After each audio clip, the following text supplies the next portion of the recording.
Wantanaati ammoo dhiisi malaamaltummaa dhiira duraa miliitoo boreessitu abboomaa. Ashama harkafuun akkam jirtu dhaggeeffatootaa fi hordoftoota Adaamaa Broadcasting Service egaa sagantaan mijuu seeraa har'aas jalqabdeerti. Sagantaan mijuu seeraa walta'iinsa Instituutii Leenjii fi Qorannoo Seeraa Oromiyaa fi dhaabbata raadiyoo ABS'n torbanettaa tokko sanbata xinnaa sa'a 11 walakkaa amma 12tti kan isin bira qaqqabdudha. Egaa sagantaa keenya har'aatiin labsii hojjetaa fi hojjechiisaa kan ilaallu ta'a. Nu faana turaan affeerraa kenna qopheessee dhiyeessaan Xaayir Gammaduu, Hulaalaan Alamuu Hirphaatii, muuziqaa ce'umsaa boodolitti deebinaa nu faana turaan.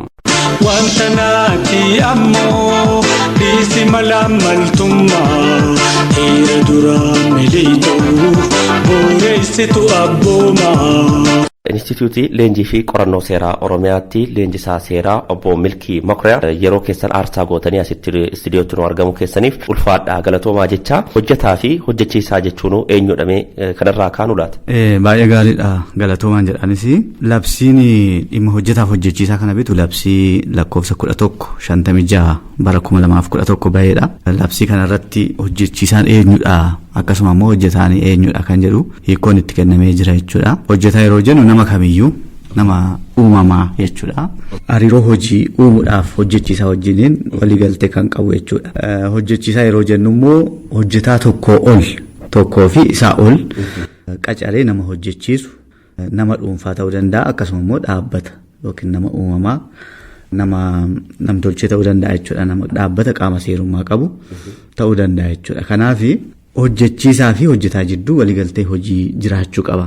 Hariiroon hojii jira jechuudhaa fi labsii hojjetaaf hojjechiisaa labsii 1156 2011 bahe keewwata 4 irratti yoo laalle namni tokko hojjechiisaa jedhamuudhaaf yookiin immoo namni kan biraa hojjetaa jedhamuudhaaf hariiroon hojii jira jedhamuudhaaf ulaagaleen guutuu qaban tarreeffamanii jiru jechuudha. Labsii kana keewwata 4 jalatti inni tokko waliigalteen hojii ta'e raawwachuu hojii hojjechuu jiraachuu qaba. Dirqama hojii hojjechuu seenuu qaba jechuudha hojjetaan tokko. Hojiin sun ifa ta'e waliigaltee hojii keessatti ibsamuu qaba. Hojii eegumsaa ta'uu danda'a. Hojii opereetara maashinii tokko ta'uu danda'a. Hojii ogummaa ta'uu danda'a. Hojii teeknikaa ta'uu danda'a. Hojii bifa kamiyyuu haa ta'u hojii adda bahe hojii ibsame tokko raawwachuudhaaf dirqama seenuu qaba jechuudha hojjetaan tokko. Tokko isa kana ulaagaan inni lamaffaa hojii sana kan hojjetu hojjetaan tokko ajaja hojjechiisaarraa fudhataa instruction yookiin immoo ajaja fudhataa ta'uu danda'uu qaba jechuudha.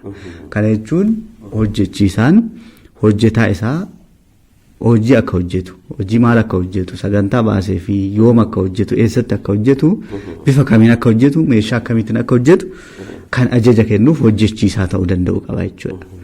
Inni kan biraa hariiroon hojii jira jechuudhaaf hojiin hojjetamu sun yookiin immoo hariiroon sun kan turu yeroo murtaa'eef ta'uu danda'a. Hojii murtaa'e tokko amma xumuramutti ta'uu danda'a. Akkasuma immoo yeroo murtoofneef ta'uu danda'a jechuudha. Waliigalteen hojii kun kan seenamu. Kun ta'ee dabalataan ammas ulaagaan inni kan biraa hojjetaan hojii sana hojjechuuf kan walii galu kaffaltiin isaa kaffalamu mindaa inni kan waamnu ta'uu danda'a. Bifa mindaatiin kaffaltiin yeroo murtaa'een yeroo ifatti waliigaltee keessatti hin teenyenis ta'uu danda'a. Kaffaltii muraadhaan yookiin ji'aan yookiin torbaniin akka kanatti jedhamee kaffaltiin kaffalamu jiraachuu danda'uu qaba. Inni kaffalamu sun ifatti ta'uu qaba. Kaffaltiin kaffalamu haala kamiitiin akka kaffalamu yeroo akkamiitti akka kaffalamu ibsamuu danda'uu qaba jechuudha. Waliigalteen hojii jira jechuudha. Kana jechuun namni tokko dhaabbata tokkoof yookiin nama dhuunfaa kan biraatiif hojii hojjechuu danda'a garuu mindaan hin kaffalamuuf taanaan hariiroon hojii hin jiru jechuudha. Mindaadhaaf osoo hin taane tola ooltummaadhaan yoo ta'e waliigalteen hojii hin jiru hariiroon hojii hin jiru jechuudha. Kanaaf hojiin hojjetamu ifatti adda bahee beekamuu qaba waliigaltee isaanii keessatti. Akkasuma immoo mindaan kan itti kaffalamu ta'uu qaba hojiin suni ajaja hojjechiisaa jalatti kan hojjetus ta'uu qaba. Dirqama ulaagaaleen kun hin jiran yoo ta'e hariiroon hojii hin jiru yookiin immoo hojjetaa ebaluu hojjetaa dhaabbata kanaati jedhamee hin danda'amu jechuudha. Kanaaf waliigalteen hojjetaaf hojjechiisaa jidduutti seenamu kun qabiyyee of keessatti hammachuu qabutu jira. Egaa waliigalteen kun seericha irratti akka taa'etti barreeffamaanis ta'uu danda'a, afaaniinis ta'uu danda'a, bifa biraatiin waliigalamuu danda'a. Dirqama bifa akkanaa qabaachuu qaba jedhamee waliigalteen hojii seerichaan kan taa'ee hin jiru. Barreeffamaan afaaniin waliigaluu dandeenyaan mindaan akka kanaa hojii akka kanaa hojjettaa ajaja kan kennu dhaabbata sana yoo ta'e qabatamaan hariiroon sun jiraachuu danda'a jechuudha.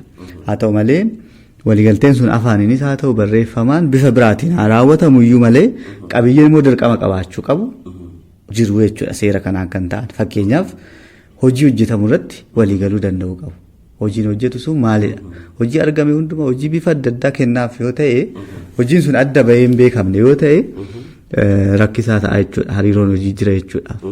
Kanaaf hojjetaan sun dirqamni hojii isaa waliigaltee keessatti ifa ta'uu qaba. Job description isa jennu jiraachuu qaba jechuudha. Hojiiwwan akkamii tarreeffamni hojii isaa beekamuu qaba. Hojii kennamuuf hundumaayyuu jedhamee hojiiwwan sana keessa kan tarreeffame jiraachuu danda'uu qaba jechuudha. Inni kan biraa bakka hojii ibsamuu qaba waliigaltee hojii keessatti. Hojjetaan kun kan qacarame dhaabbata kanaaf kan hojjetu yookiin nama dhuunfaa kanaaf kan hojjetu bakka akkasiitti kan jedhu ibsamuu qaba. Maaliif waliigaltee hojii keessa hin jiru yoo ta'e sababa waldhabbii ta'uu danda'a jechuudha yeroo biraa. Inni kan biraa hangi mindaa haalli ittiin kaffalamu isaan kun ibsamuu danda'uu qabu. Kuni ibsame yoo ta'e waliigalteen hojii jira jedhamee fudhatamuu danda'a jechuudha. Waliigalteen hojii kun yeroo murtaa'eef ta'uu danda'a yookiin immoo yeroo murtoofneefis ta'uu danda'a. Seericha irratti akka taa'etti jechuudha. Hojii murtaa'e tokkoofis ta'uu danda'a jechuudha. Wanta naati ammoo dhiisi malaamaltummaa dhiira duraa miliitoo boreessitu abboomaa. Hojjechiisaan tokko hojjetaa yeroo murtaa'eef yookaan kontiraataan qacaruu kan danda'u haala akkamii keessatti yookaan hojjetaan tokko hojjetaa dhaabbataa kan ta'u ulaagaa maal yoo guuttate of keessatti yookaan yoo ulaagaa maal of keessatti hammatee? Baay'ee gaariidha. Qabatamaanis bakka itti yeroo baay'ee hojjetaaf hojjechiisaa jidduutti falmiidhaaf sababa ta'udha qabxiin kuni.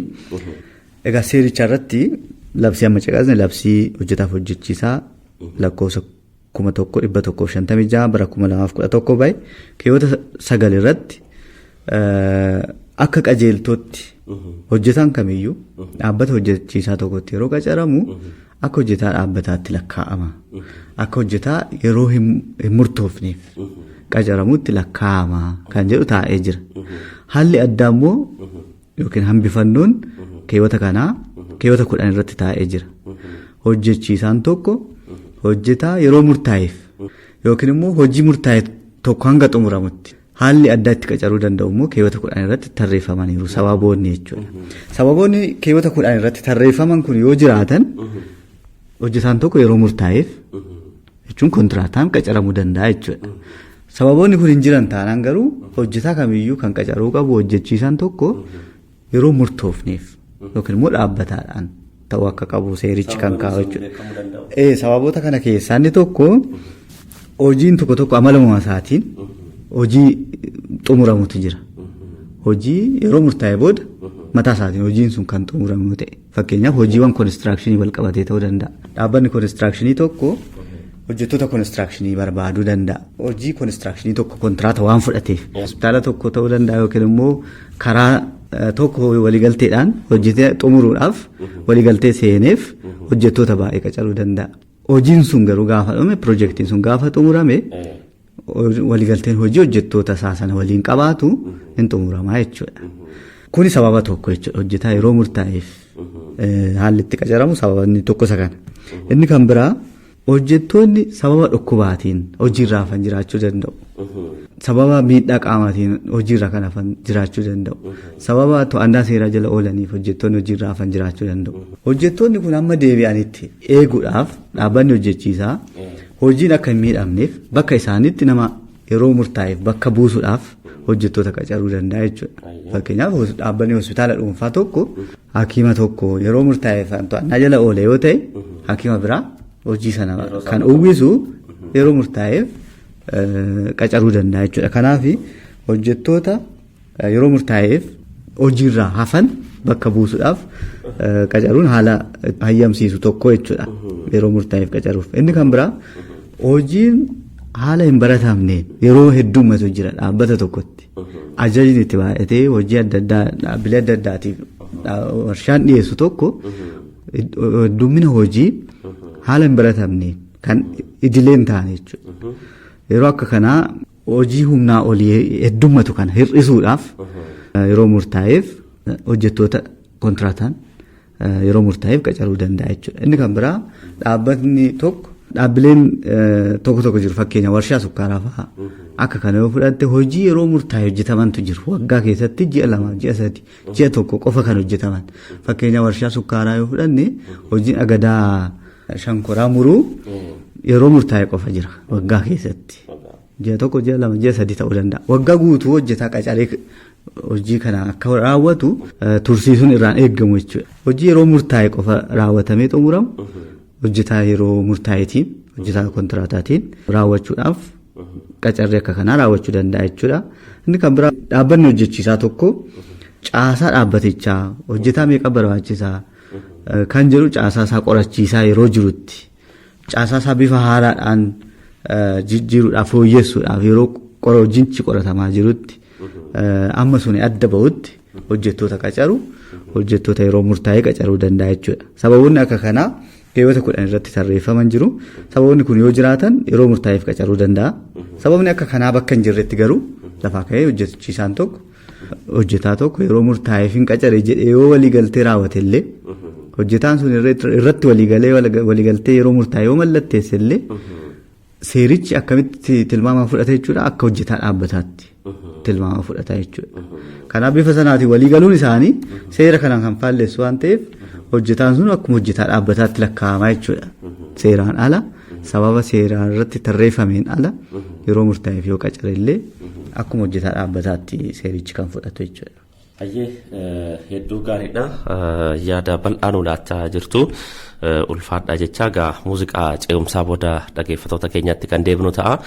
Gaafileen hedduutu jiru gaa isinis yaada bal'aa irratti nu laachaa jirtu.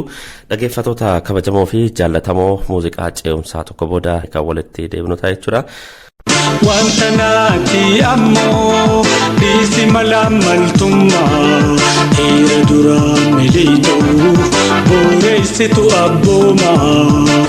Egaa dhaggeeffattoota kabajamoof jaallatamoo walitti deebinee jirra. Dhaabbata leenjii fi qorannoo seeraa Oromiyaatti leenjisaa seeraa obbo Milkii Makuriyaa yaada bal'aa isaa nu laachaa jiraniif ulfaadha jechaa ammas gara gaafiitti aanutti darbaa. Mirgii fi dirqamni hojjechiisaa fi hojjetaan bu'uura seeraatiin qaban maal fa'adha? Gaariidha. Qacarri yeroo yaalii haalli itti hayyamamuu danda'u seericha kaa'amee jira.